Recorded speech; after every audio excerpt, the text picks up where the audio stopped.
서울 시민들에게 필요한 생활 정보를 모아서 전해드리는 쇼미더 서울 시간입니다. 오늘은 IT 관련한 뉴스 알아보는 시간이 준비되어 있습니다. IT 동아의 권명관 기자와 함께합니다. 어서 오십시오. 안녕하세요. 반갑습니다. 예, 오랜만에 저희가 시간을 넉넉하게 이렇게 잡아가지고 IT 이야기를 갖다 좀 해보려고 합니다. 오늘은 어떤 소식을 준비해 오신 거예요? 글쎄요, 오늘 주제를 제가 미리 좀 말씀드리는 것보다 한 가지 좀 질문을 먼저 드리고 싶어요. 김수성수 캐스터께서 예. 만약에 나한테 세상을 좀 깜짝 놀라게 하는 아이디어가 있다라고 한다면 당연히 사업을 저한테요. 네. 예. 시작하시지 않을까요? 그럼요. 근데 이제 해보죠. 하려고 했더니 예. 나라의 규제로 인해서 이거는 사업하면 안 돼요라고 얘기하면 어떻게 하시겠습니까? 뭐 일단 나라를 설득을 해봐야 되지 않을까. 아, 이게 왜 안 됩니까? 라고 뭐 하기도 그렇죠. 하고 설득을 할 텐데 네. 그래도 안 된다 그러면은 되는 대로 가야 되겠죠. 아, 그렇죠. 그럼 규제를 갖다가 이제 없게 하는 그런 대로 가서 그 아이디어를 갖다 활용할 수 있게 되면 되지 않을까요? 맞습니다. 근데 역으로 얘기하면 우리나라에서 좋은 아이디어가 나왔는데 오히려 또 해외에 좀 뺏기게 되는 그런 양상으로 또 발전할 수가 있는 거잖아요. 그렇죠. 바로 이런 어떤 나쁜 일일까요? 뭐 안 좋은 일들을 좀 방지하고자 하는 규제가 좀 바꿔보자라는 의미로 최근에 하나 시행이 된 게 있습니다. 바로 규제 샌드박스인데요. 예. 말이 조금 어렵다라고 느끼시는 분들이 많이 계신데 오늘은 규제 샌드박스가 무엇이고 그리고 지금 왜 이렇게 업계들 그리고 스타트업 벤처기업들이 여기에 목매고 있는지 예. 그 이유에 대해서 한번 알아보고자 합니다. 자, 규제 샌드박스. 샌드박스라고 하는 말은 이제 모래가 가득 들어있는 상자를 말하는 거 아닙니까? 네. 근데 규제가 모래인가요? 뭐 가득 들어있는 상자.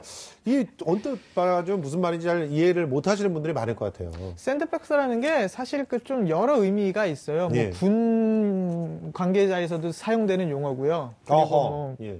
우리나라에서는 이제 IT 쪽 그리고 프로그래밍 쪽에서도 많이 사용이 되는데 여기서의 사용되는 가장 좀 적합한 단어는 지금 얘기하신 그 모래박스가 맞는 것 같습니다.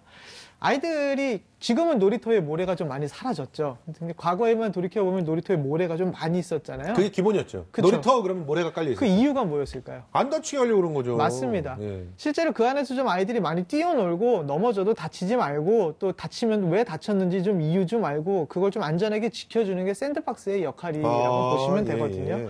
바로 요겁니다. 최근에 들어서 규제 때문에 좀 많이 어려워하는 기업들 그리고 스타트업들, 벤처기업들이 좀 많이 등장을 하고 있잖아요. 예. 새로운 어떤 규제와에 충돌되고 있는 사업들이 많아지는 양상이 있는 건데 그렇다고 무조건 이걸 하지 말라라고 얘기할 수는 없는 상황인 거잖아요. 예. 그래서 요 기업들, 요 아이들이 뛰어놀 수 있는 장을 한번 만들어주자라는 뜻입니다. 그러니까 규제로부터 조금 벗어나서 예. 요 안에서만큼은 마음대로 좀 뛰어놀아라라는 뜻이거든요. 그래서 지금 보고 계신 것처럼 뭐 새로운 제품, 그리고 새로운 서비스가 출시될 때 일정 기간 동안만 기존에 있었던 규제에서 조금 벗어나서 면제를 시켜주거나 유예를 시켜주는 제도가 규제 샌드박스라고 생각을 하시면 됩니다.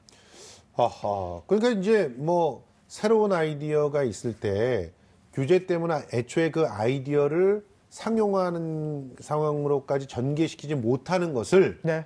미연에 막자. 그래서 맞습니다. 일단 상품화까지는 시켜 놓게끔 해놓고 그걸 가지고 또 구체적인 그 규제를 덮을 것이냐 말 것이냐 그건 나중에 좀 얘기를 해보자. 그렇죠. 뭐 이런 식으로 일종의 유예 같은. 유예 기간을 예. 두는 경우도 있고요. 또 예. 실증 테스트까지 진행되는 경우도 있고요. 그건 이제 사례에 따라서 조금 달라지게 되는 거죠.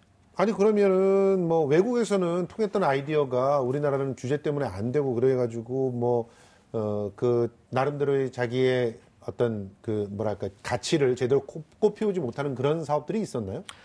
너무 많은데요. 아 그래요?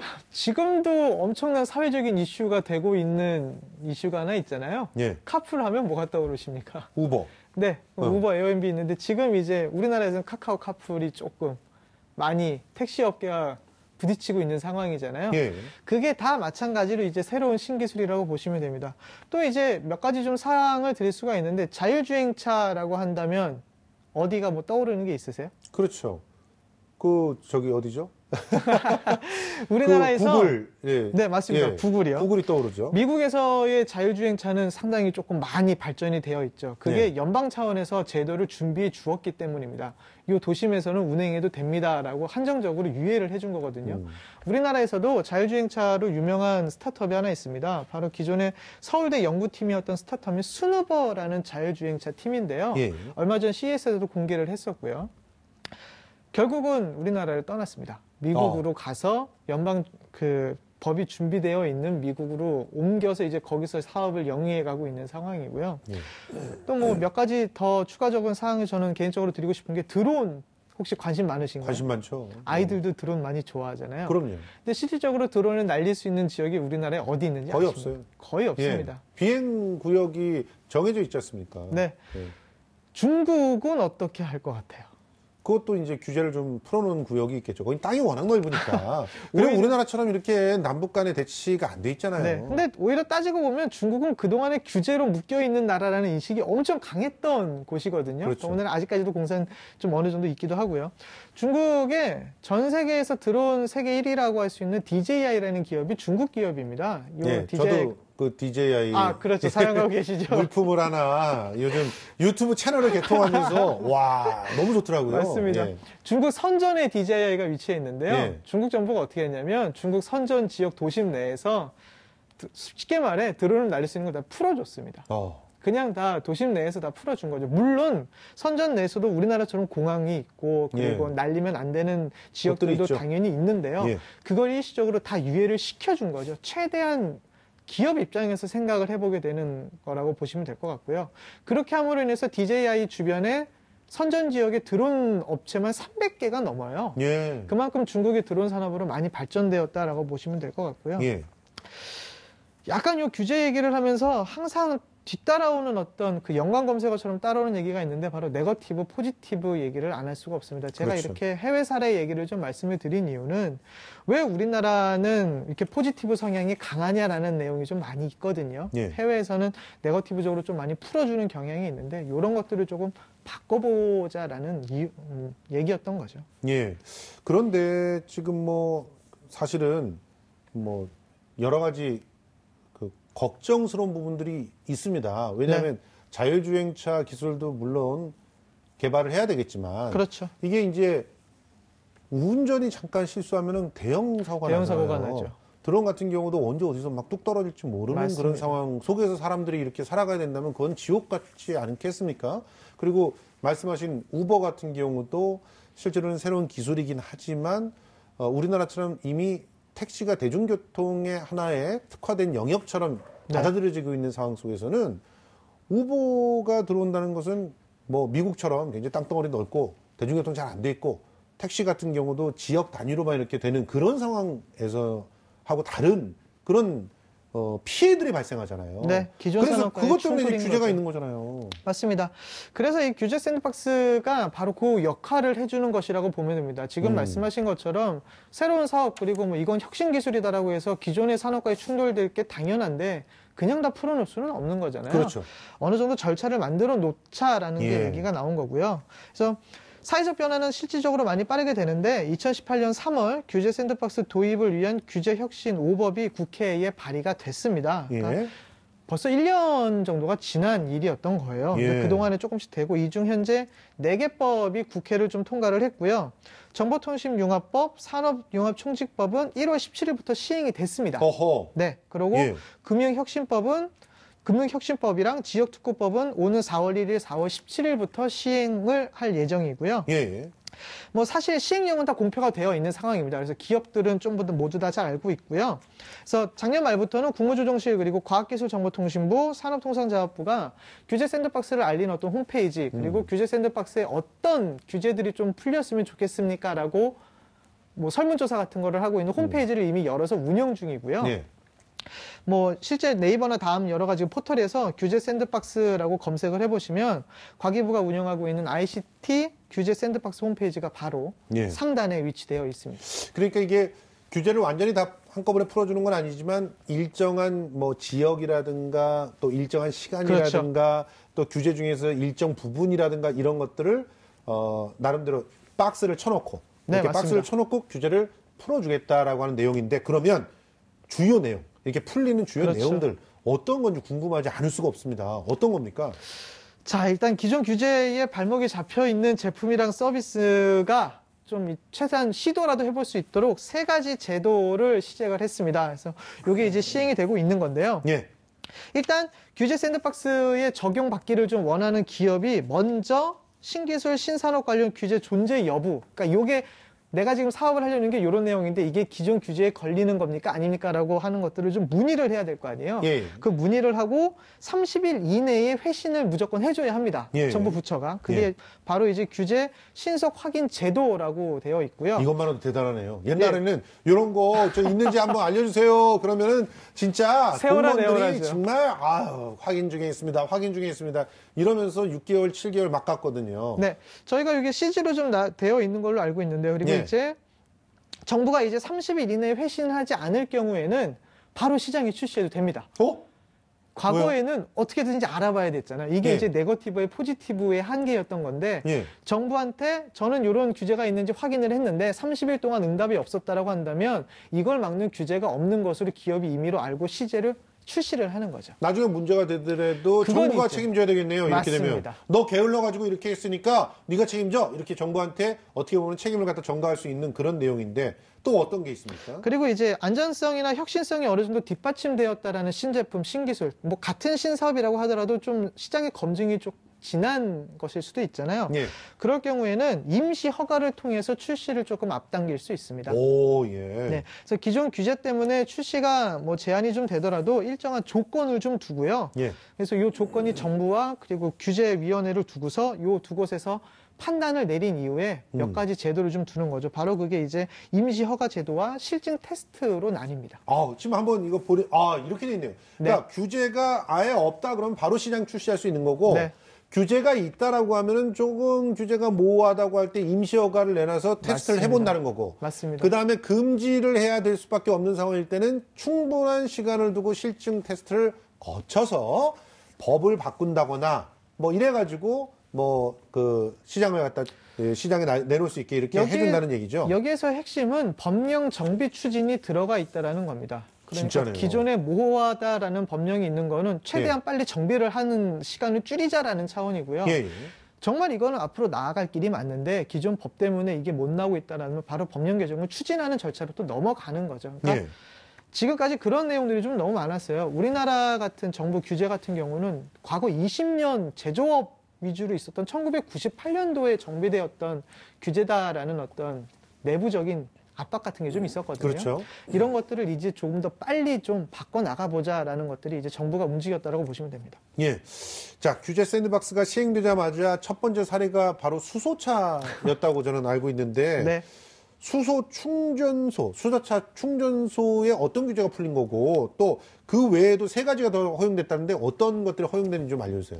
자, 일단 1월 17일부터 시행이 된 것 중에 그 과기부가 아닌 산업통상자원부에서 먼저 나왔습니다. 그 제1차 규제특례심의위원회를 열고서 현대자동차가 서울 도심 내 5곳 그 수소 충전소를 좀 설치하면 안 되겠습니까? 라고 문의를 했는데 요거를 허용을 한 거고요. 예. 무조건으로 허용을 한 건 아니고 규제 특례 기간을 둔 겁니다. 2년이라는 기간을 두고 현행법에서는 사실 이게 상업지역인 국회나 어떤 도심지역 내에서 수소차 설치가 불가능했었거든요. 예. 이거를 일시적으로 풀어준 거고요. 뭐 일례로 국회에 설치되어 있는 국회에 설치될 수소 충전소 같은 경우는 전 세계에 있는 의회 시설에서는 최초라고 합니다. 이야, 그러면은 일단 그 수소차를 충전할 수 있는 곳들이 서울 도심에 생겨난다면 네. 뭐 기본적으로 수소차도 한번 사볼 법한 그런 예를 들어 국회에 출퇴근하는 분 이런 분이라면 수소차를 충분히 사볼 아직까지 법하네요. 판매와 연결되어 있는 건 또 제도를 좀 더 봐야 할 것 같고요. 예. 일단 테스트 위주라고 보시면 될 것 같고요. 예. 요건 이제 실증 약간 조금 풀어주는 상황에서 좀 더 유한해서 테스트를 많이 해보고 주행이라든가 여러 가지들을 바라봐라라고 좀 얘기를 한다라고 이해를 하시면 될 것 같고요. 예. 요거 외에 이제 유전체 분석을 통한 맞춤형 건강검진 서비스, 사실 헬스케어 사업입니다. 그리고 예. 발광 다이오드 패널, 그러니까 뭐 기존에 있었던 LED인데요. 이 LED를 버스 옆에다가 부착을 해서 예. 뭐 광고를 할 수 있게 하는 어떤 사례가 좀 더 통과가 됐고요. 예. 그리고 전기 자동차의 충전용 과금용 콘센트인데요. 이걸 앱으로 서비스를 하는 것들이 이렇게 좀 4개가 규제 샌드박스에서 허용이 됐습니다. 야, 이게 대충 봐도 이제 걸리는 그런 어떤 규제들이 맞습니다. 어디 있는지를 눈에 보이는 것들이에요. 훤히 보입니다. 유전체 분석을 통해서 맞춤형 건강증진 서비스를 한다고 하면 이거 자체 유전자 정보들이나 이런 그럼요. 것들에 대해서 걸리는 개인정보가 것들이 있죠. 굉장히 많고, 발광 다이오드 패널을 활용을 한다 그러면 일단 운전하다가 옆에서 뭐 LED 뭐 맞습니다. 번쩍거리면 운전 너무 잘하시네요. 야, 뭐 이런 것들이 풀린다. 사실은 굉장히 성급하다는 그런 느낌이 들어요. 저 같은 경우는 일단 뭐 운전하다가 옆에서 번쩍거리는 게 지나간다면은 굉장히 당황할 것 같거든요. 맞습니다.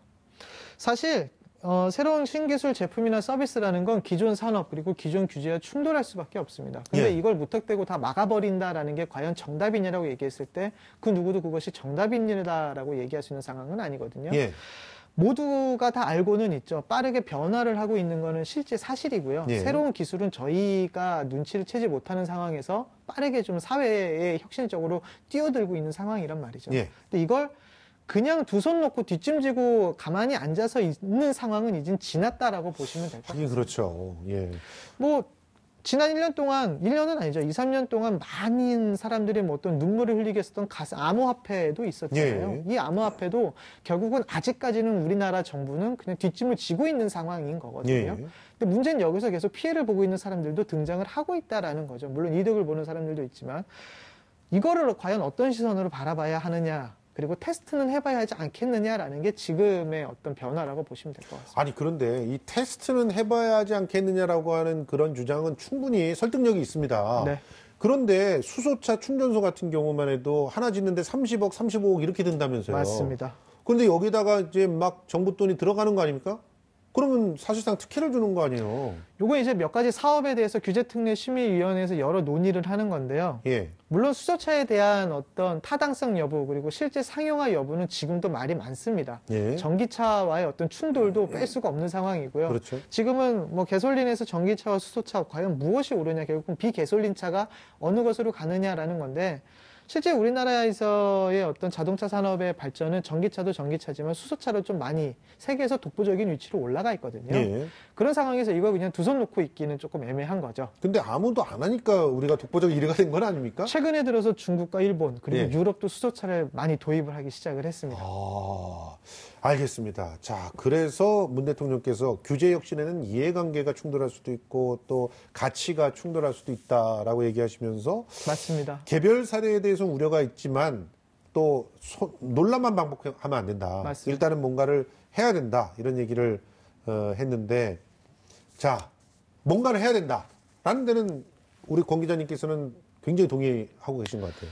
저는 사실 동의합니다. 그전에는 일단 대화를 할 수 있는 창구 자체가 없었습니다. 그렇죠. 그냥 차단이었죠. 예. 너 이거 하면 안 돼라고 얘기하지 마. 얘기하면 뭐 이거죠. 이 기업 입장에선 뚫고 들어갈 게 너무 많았어요. 그렇죠. 하다못해 구청부터 시작해서 구청, 시청, 정부 부처 이걸 관리하고 있는 뭐 심의위원회를 가면 이 심의위원회에서는 이거 우리 사항 아닌데요. 저쪽 가서 얘기하세요 하는 게 비일비재였거든요.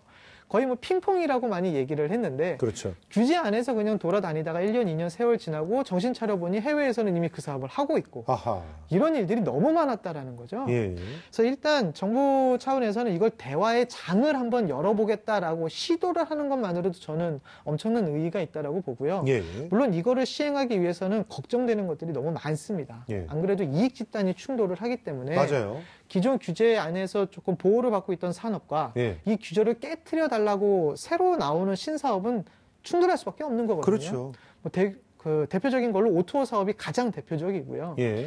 그러니까 이 안에서 조율을 정부가 좀 나서서 사실 양측의 목소리만 듣고 시장 논리로 내던져 놓는 것도 어떻게 보면 어린아이들을 그냥 바깥에 내놓는 거거든요. 예. 그러니까 그거를 울타리 안을 좀 정해놓고 이 안에서 대화도 좀 나누면서 그럼 기존 산업에서 이 신산업이 들어왔을 경우 파생되는 피해 규모는 얼마나 되는지 좀 얘기도 좀 듣고 예. 신사업에서는 기존 산업에서는 우린 거기까지는 생각을 안 했다 어떤 타협점도 좀 찾고 예. 이런 것들이 필요한 거죠.